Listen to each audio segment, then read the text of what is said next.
Hi guys, welcome back to my YouTube channel. I hope you like this here. Thank you so much for clicking on this video. I hope you like it here. I hope you enjoy it.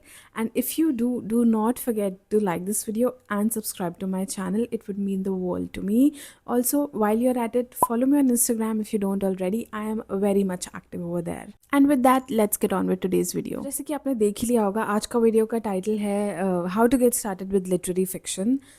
And I also be giving you a few recommendations along with it. मेरे दिमाग में कोई idea नहीं था ये video करने का, but one of you guys commented on my last video that how can we get started with reading literary fiction, and that gave me this idea that okay, this can be a genuine problem. And मैंने भी ये problem face किया है because when I started reading I had no idea that there exists a genre which is called literary fiction.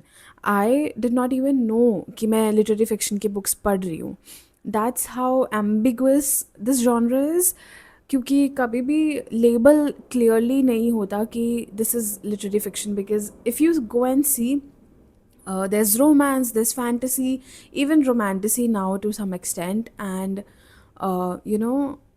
what else, poetry, thrillers, mystery, suspense, ये सब बहुत clearly हमें दिख जाता है कि ठीक है, uh, ये जॉनर है, ये रोमांस है, ये फैंटेसी है, ये थ्रिलर्स है.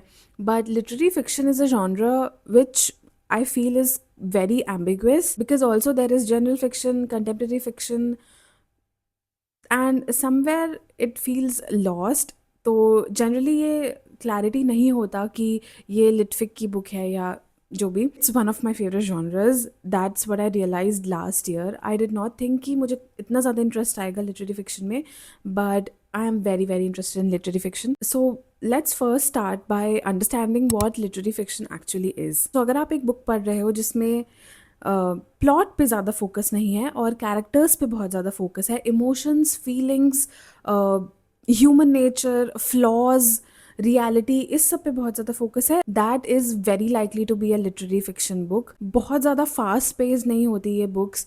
बहुत ज़्यादा एक्शन, एडवेंचर, प्लॉट ट्विस्ट्स, ये सब नहीं आते इस बुक्स में. It's mostly very very focused on characters. And कभी कभी तो I've read books which span across years and years of a particular character, जहाँ पे हम एक कैरेक्टर का बचपन से लेके पूरा ओल्ड एज तक उसका स्टोरी एक्सप्लोर करते हैं एंड उनके बारे में जानते हैं. उन्होंने क्या क्या मिस्टेक्स करे अपने लाइफ में, क्या लेसन्स सीखे उन्होंने, उनकी at a particular given moment उनकी फीलिंग्स क्या थी, या जब उनका हार्ट ब्रेक हुआ तो उन्होंने कैसा फील किया, उन्हें गुस्सा आया, उन्हें रोना. All of this makes up a literary fiction book is what I am trying to say. Long story short, these are usually the books where not a lot of happens, but a lot of it is felt. One very big subgenre in litfic is interpersonal relationships. Can be where you are exploring grief, or you are exploring jealousy, loneliness, obsession,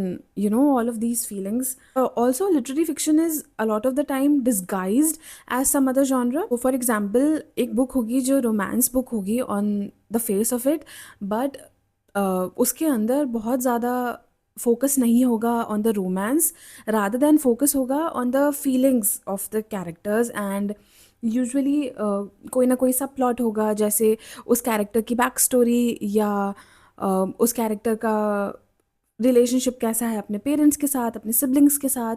all of this also qualifies as literary fiction, which is why in a lot of my videos I say that I'm not a romance person unless and until there is something else other than the romance happening in the book. So the book has to have some part of, slice of life, literary fiction, all of those in that romance book to qualify as a great book for me personally. Now let's talk about why literary fiction often feels a little boring or slow to some people. मतलब मुझे भी initially ये problem होता था. I did not enjoy litfic as much as I do now, क्योंकि we are often use to binge reading a book, और हमें books पसंद होती हैं जिसमें बहुत ज़्यादा प्लॉट ट्विस्ट्स हों, जिसमें हर पेज पे कुछ ना कुछ एक्साइटिंग, कुछ ना कुछ एडवेंचरस हो रहा हो. बट लिटरेरी फिक्शन इसका एग्जैक्ट ऑपोजिट है, जैसे कि मैंने बताया. सो इनिशियली मुझे भी बहुत ज़्यादा इंटरेस्ट नहीं आता था लिटरेरी फिक्शन पढ़ने में, क्योंकि you can not binge read these books.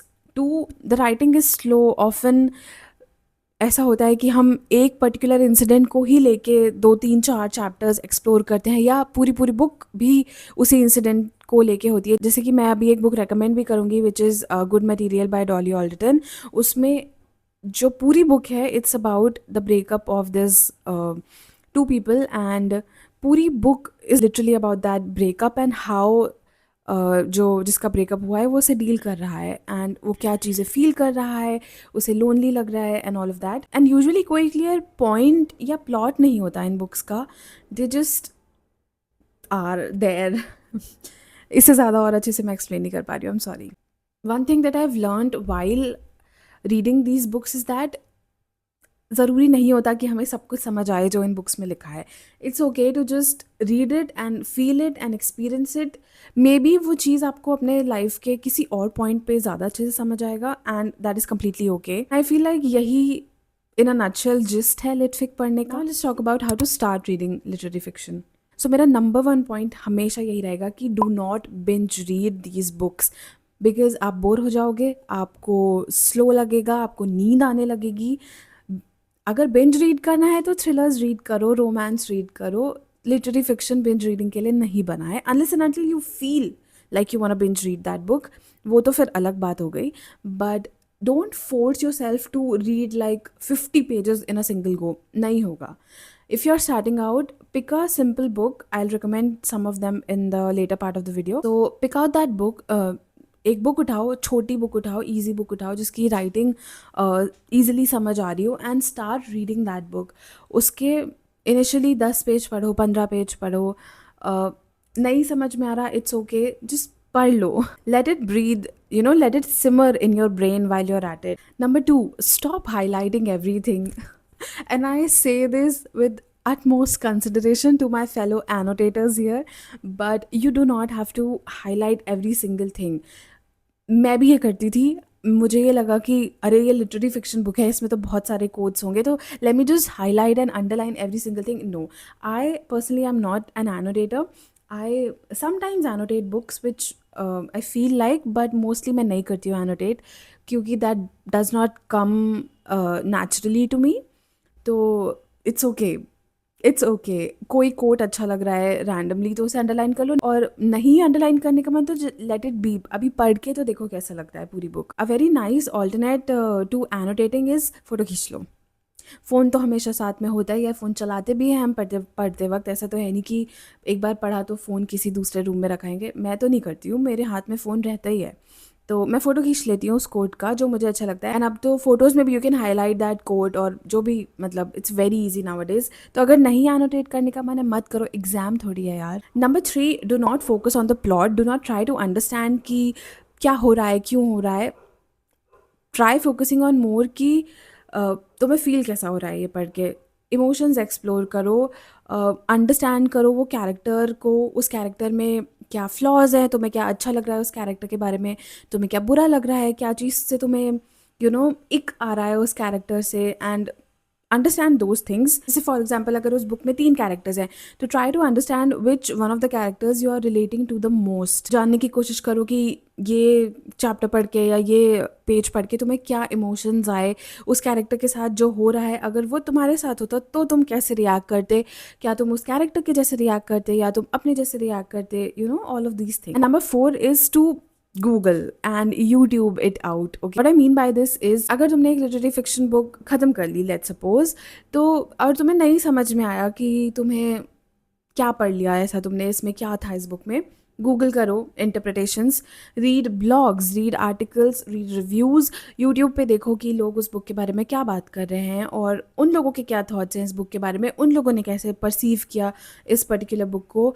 वहाँ से तुम्हें बहुत अच्छी अंडरस्टैंडिंग मिलेगी कि ओके, इस बुक को ऐसे देखना था, या फिर इस बुक में ये था, अरे इस बात पे तो मैंने ध्यान ही नहीं दिया, अरे इस चीज़ को हम ऐसे भी सोच सकते थे, ये सब। Because if you are thinking that in one go you will understand and you will feel everything from reading a single book, नहीं होगा। So listen to other people talk about it, उनके क्या रिव्यूज़ हैं, वो क्या बोल रहे हैं उस बुक के बारे में। ये करने से आपकी उस बुक के बारे में जो अंडरस्टैंडिंग है, जो इमोशंस हैं, जो थॉट्स हैं, वो और ज़्यादा डीपन होंगे, और आपको और ज़्यादा एवेन्यूज़ खुलेंगे कि इस तरह से भी सोचा जा सकता है एक पर्टिकुलर इंसिडेंट के बारे में। You get the point, I hope. I believe all these tips are great if you are starting out and मतलब इतना डरो मत, just pick a book and see how you feel. So for that very thing मैं अभी 5 books recommend कर रही हूँ जो कि लिटरेरी फिक्शन के जॉनर में फॉल करती हैं एंड ईज़ी टू रीड है, इंटरेस्टिंग है, बहुत ज़्यादा कैरेक्टर ड्रिवन और स्लो नहीं है। कुछ-कुछ थोड़े-थोड़े स्प्रिंकल्स हैं प्लॉट ट्विस्ट और प्लॉट्स के, तो इंटरेस्टिंग लगेगा एंड राइटिंग भी बहुत ईज़ी है इन सारे बुक्स का। So let's get on with the recommendations. So my very first recommendation for the literary fiction genre would be Eleanor Oliphant is Completely Fine by Gail Honeyman. This was my first experience with literary fiction and जब मैं बोल रही थी कि मुझे पता भी नहीं था कि मैं लिट फिक पढ़ रही थी, वो यही बुक थी। I saw this in the book store, I got this book, I had no clue that this was literary fiction. This was kept under I believe just the fiction category, just the general fiction category, and the blurb on the back of the book sounded interesting to me, तो मैंने ये book लेके आई और जब मैं ये book पढ़ रही थी तो ऑनेस्टली मुझे समझ नहीं आ रहा था कि ये बुक में चल क्या रहा है, but somewhere in the middle I understood it, and now in hindsight I feel like ये बहुत अच्छी बुक है और everybody in their 20 late 20s I would say should read this book. So basically in this book we follow this character Eleanor Oliphant and वो बहुत एक lonely isolated life जीती है and उसको ऐसा लगता है कि ठीक है, मतलब उसकी लाइफ ठीक तो है, उसमें क्या ही कमी है या क्या ही बुराई है। उसके पास कोई दोस्त नहीं है, उसका कोई पार्टनर नहीं है, बट उसके पास क्या है, उसके पास एक बहुत स्टेबल जॉब है, एक घर है और एक दो अक्वेंटेंसेस है जिससे वो बात कर लेती है, खाने को है, पहनने को है, all of that, you know, the practical things that you need in life are there with her. She likes to follow these strict routines कि सुबह उठूंगी, मैं ऑफिस जाऊंगी, this that, and she does not like emotional closeness at all. मतलब लोगों से एक अच्छा खासा डिस्टेंस बना के चलती है ये, which I feel like is a lot of people these days. But then what happens is ऐसी छोटी छोटी चीज़ें उसके लाइफ में होने लगती हैं जिससे उसे लगता है कि कुछ तो मिसिंग है। और this book simply put is an exploration of loneliness, of trauma, of friendship, connectivity, how small things, emotional things matter so much for a human being. And अगर आपको लग रहा है कि आप स्टेबल हो, आपका स्टेबल जॉब है and you are completely fine, ऐसा नहीं है। You do need friends, you need people around you to, you know, help you navigate life. What I learned from this book was the power of kindness, the power of love, how you know, you should see a person beyond what they're trying to show you, and not everybody जो कि ऊपर से fine दिख रहा है वो actually में fine है। So it's very very important to, you know, check up on your friends, check up on you know, your office colleagues and everybody, and just एक सरफेस लेवल से बाहर हट के कैसे लोगों से बात करना है, लोगों को ट्रीट करना है, और वो कितना ज़्यादा इंपॉर्टेंट है। So this book is a very good entry point two literary fiction, and छोटी बुक है, ज़्यादा टाइम नहीं लगेगा आपको पढ़ने में, राइटिंग बहुत ईजी है, definitely highly recommend this book. The next book that I want to talk about is not exactly a literary fiction, but it borrows a lot from literary fiction because character driven है, definitely plot है, but बहुत ज़्यादा plot driven नहीं है क्योंकि हम बहुत ज़्यादा फोकस करते हैं हमारे कैरेक्टर के ऊपर। तो literary adjacent is what I would like to call it, because it's not fully literary fiction क्योंकि बहुत कुछ हो रहा है इस बुक में, तो इंटरेस्ट तो बना रहता है। That book is Carrie Soto is back by Taylor Jenkins Reid. Now this came as a surprise to me. Taylor Jenkins Reid मेरी बहुत ज़्यादा फेवरेट ऑथर है, मतलब मैंने उनकी सारी बुक्स पढ़े हैं। आई थिंक मैलिबू राइजिंग नहीं पढ़ा है, बट उसके अलावा और सारे बुक्स पढ़े हैं और मुझे बहुत ज़्यादा इंटरेस्ट आता है उनके बुक्स में। तो ये बुक मैंने नहीं पढ़ी थी बिकॉज़ मुझे लगा कि स्पोर्ट्स के बारे में है और किसी स्पोर्ट्स प्लेयर के बारे में है, तो मुझे नहीं पढ़नी क्योंकि मुझे स्पोर्ट्स में ज़ीरो इंटरेस्ट है।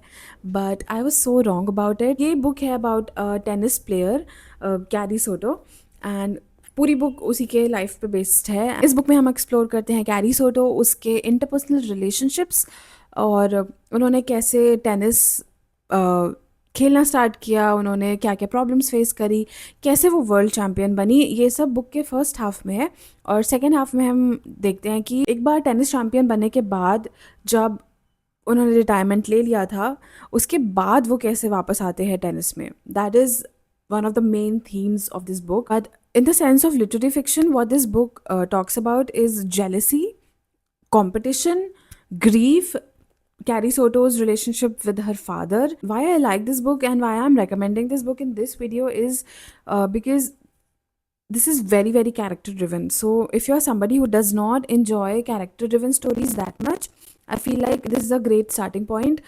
और बहुत ज़्यादा हम कैरी सोटो की बात करते हैं इस बुक में, पूरी ऑब्वियसली द टाइटल में ही कैरी सोटो है, तो but what differs this book from the first book is इसमें बहुत कुछ हो रहा है। तो एडवेंचर और एक्शन की कोई कमी नहीं है इस बुक के अंदर, क्योंकि बहुत सारे टेनिस मैचेस होते हैं, उनका रिज़ल्ट, उनका प्रेपरेशन, इंजरीज, लड़ाई झगड़ा, प्रेस, आपस में टीम्स, नॉट टीम्स, प्लेयर्स के बीच में कंपटीशन, वो सब बहुत ज़्यादा है इसमें। तो you won't feel bored easily, which again like I said, हो सकता है लिटरेरी फिक्शन पढ़ते पढ़ते that you might get bored, but ये बुक आपको बिल्कुल बोर्ड होने नहीं देगी। तो स्टार्टिंग के लिए it's amazing, highly recommend. My next recommendation is good material by Dolly Alderton. यही वो बुक है जिसकी मैं बात करी थी पहले इस वीडियो में। This is a breakup story and not how you'd imagine it to be. मतलब इसमें कुछ ऐसा नहीं है कि दो लोग लड़ाई कर रहे हैं, झगड़ा कर रहे हैं, all of that, none of that. ये है ये बुक है about the aftermath of a breakup. मतलब बहुत ब्रीफली मेंशन किया है कि ठीक है ब्रेकअप हो गया, उसके बाद क्या होता है, ये बुक उसके बारे में है। और ये बुक स्पेशल इसलिए है क्योंकि यूजुअली हमने मूवीज़ या बुक्स में ऐसा देखा है कि a breakup is almost always heavier on a women. मतलब लड़के तो मूव ऑन कर ही जाते हैं, ऐसा एक जनरल परसेप्शन है। ये बुक में हमें एक लड़के के साइड से, एक आदमी के साइड से ब्रेकअप का स्टोरी एक्सप्लोर करने का चांस मिलता है। और main character Andy, he's come out of a very long term relationship with his partner, with his girlfriend, and they are, I believe, in their 30s, or yeah, they are in their early 30s, and we explore how a breakup in your 30s is so much more difficult and different than a breakup in your 20s. 20s में तो you have your friends, you have your girl gang, boy gang, और move on करना थोड़ा easy हो जाता है because सब एक ही एज में होते हैं, सब एक जैसा ही फेज़ में होते हैं लाइफ के। But when you are in your 30s, approaching 30s, और यू नो अर्ली 30s, सब लोग एक बहुत डिफरेंट फेज़ ऑफ लाइफ में होते हैं। एंड बाय सब लोग आई मीन योर फ्रेंड्स। किसी की शादी हो रही होती है, किसी का बेबी हो रहा होता है, किसी का बेबी ऑलरेडी हो गया होता है, and they are in their parenting phase. And बहुत ज़्यादा लोनली हो जाता है एक breakup in your 30s than in your 20s. So yeah, this is what this book is about. So our main character Andy goes on and navigates his breakup. And हम देखते हैं कि 20s में तो हम कैसे बहुत ज़्यादा इम्पल्सिव होते हैं, बहुत ज़्यादा इर्राशनली सोचते हैं, क्योंकि बहुत ज़्यादा आई वुड से एनर्जी, बहुत ज़्यादा पैशन होता है इन अ वे। बट 30s में एक थोड़ा सेंस ऑफ काम, sense of logic sort of होता है। I don't know, just read this book and you'll get to know what I'm talking about. I really enjoyed this book. I feel like at this particular age in my life, I feel like this was meant to be read by me at this time. Not that I'm going through a breakup or anything, but just saying. ये मुझे ज़्यादा अच्छे से समझ आई. I feel like if you're in your 20s, mid-20s, early 20s, you should read Everything I Know About Love by Dolly Alderton, by the same author. I've heard great reviews about it. I'm yet to read it, but I do really want to read it. Again, with this book, writing is easy. Short book है, जल्दी ख़त्म कर दोगे, and you'll get to experience a lot of emotions, a lot of thoughts will run into your mind. You'll learn a lot of things, and yeah, again, highly recommend. My fourth recommendation is Yellow Face by R.F. Kuang. I personally did not enjoy this book as much क्योंकि मुझे थोड़ी repetitive लगी, but if you are starting out and अगर आपने अभी अभी literature पढ़ना start किया है, I think this is a great book for you, क्योंकि राइटिंग बहुत अच्छी है और आप बोर नहीं होगे ये बुक पढ़ के। Again my main concern is कि बोर नहीं होना चाहिए पढ़ते पढ़ते। सो आप बोर बिल्कुल नहीं होगे इसको पढ़ते हुए, क्योंकि एक्साइटिंग प्लॉट है, कुछ होता रहता है। एंड इन सारी बुक्स में से आई feel like this is the most sharp, and the commentary in this book on publishing industry, race, how a certain ethnicity is going to make it easy for you in the publishing industry. All of those things is discussed in this book, and not in a boring way. It's very interesting. Story में दो लोग होते हैं, दोनों authors होते हैं, एक बहुत अच्छा ऑथर होती है और एक उतनी अच्छी ऑथर नहीं होती है. तो जो बहुत अच्छी ऑथर होती है वो unfortunately dies in an accident, and that happens in front of the other not so अच्छी author. And what the other not so अच्छी author does is उसका unpublished book चुरा लेती है और अपने नाम से publish कर देती है.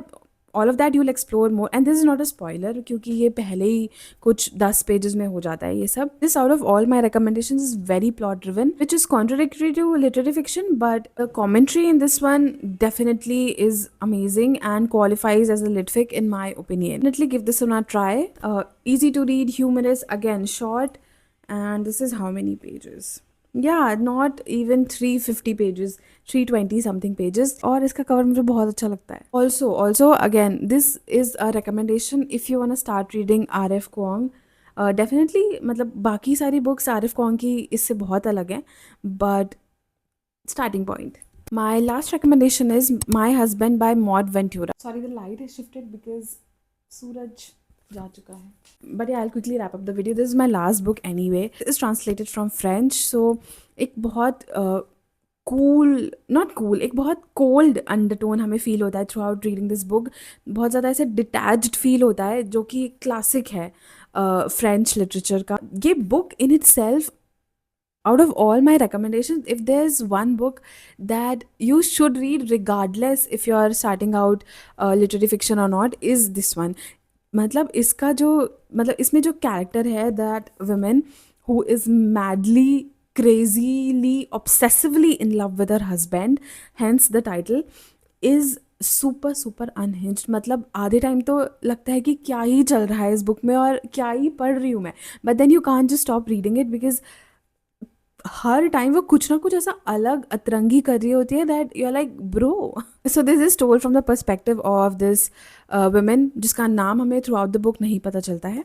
Book is told in 7 parts, which are the 7 days of the week, Sunday, Monday, Tuesday and so on.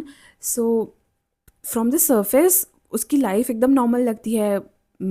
Husband है, बच्चे हैं, अच्छी लाइफ है, रिच है, all of the good things. पर उसके दिमाग में, भाई उसका दिमाग इतना ज़्यादा कैलकुलेटिव, इतना ऑब्सेसिव, इतना मैनिपुलेटिव होता है. मतलब वो कुछ भी ऐसा करना नहीं चाहती जिससे उसके हस्बैंड को लगेगा कि वो उससे कम प्यार करे. Which I mean what? This is about love, but not in a way that we usually read about love. This is about insecurity, about obsession, desire, and the need to be chosen by your other half. Every single movement, every single gesture is over analyzed. ऐसा मैं बोलूँगी तो ये भी एक understatement होगा. You will get to know when you read this book. Definitely read it. इसका ending, मतलब if you love thrillers you are gonna really really enjoy this book. शुरू में ऐसा लगेगा कि क्या हो रहा है, क्या पढ़ रही हूँ, and all of those, but as you go on and you dive into the book more and more, you'll understand it and you'll become familiar with the characters, you'll become familiar with the writing, क्योंकि writing is definitely very different from the English language books that we read.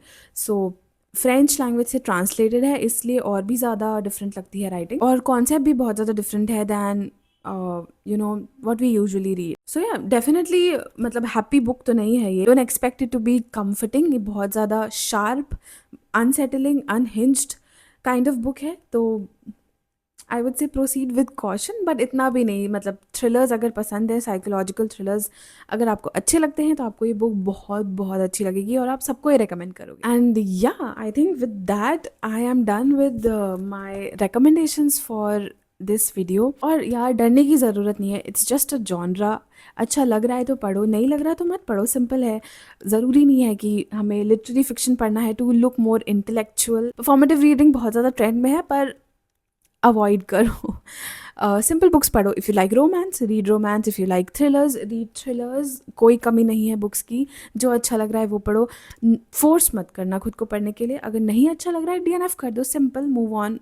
बहुत छोटी life है और बहुत ज़्यादा books है पढ़ने के लिए, but saying that I am also gonna say that it's good to always explore new genres. एक बार एक्सप्लोर कर लो, एक बार पढ़ के देख लो एक दो बुक्स, एकदम ही अच्छा नहीं लग रहा बुक्स पढ़ने के बाद भी मत पढ़ो, फिर मत पढ़ो, बट डोंट बी लाइक कि अरे परसेप्शन मत बनाओ कि अरे मुझे तो ये अच्छा ही नहीं लगेगा, मैं तो ये पढ़ूंगी ही नहीं। ये नहीं करना है हमें। बहुत बोल लिया है आज के वीडियो में। With that I am gonna and this video right here. और क्या देखना है इस चैनल पे, और कौन से जॉनर्स, कौन से बुक्स के बारे में मैं बात करूँ, प्लीज़ मेरे को बताना कमेंट सेक्शन में। मुझे बहुत अच्छा लगता है जब भी you people ask me to talk about a certain thing, talk about a video, book, etc, etc. So yeah, do let me know and I would love to make a video on that. And with that, I'm just gonna say that I hope you enjoyed this video. Don't forget to subscribe to my channel, and yeah, I'll see you in the next one. Bye.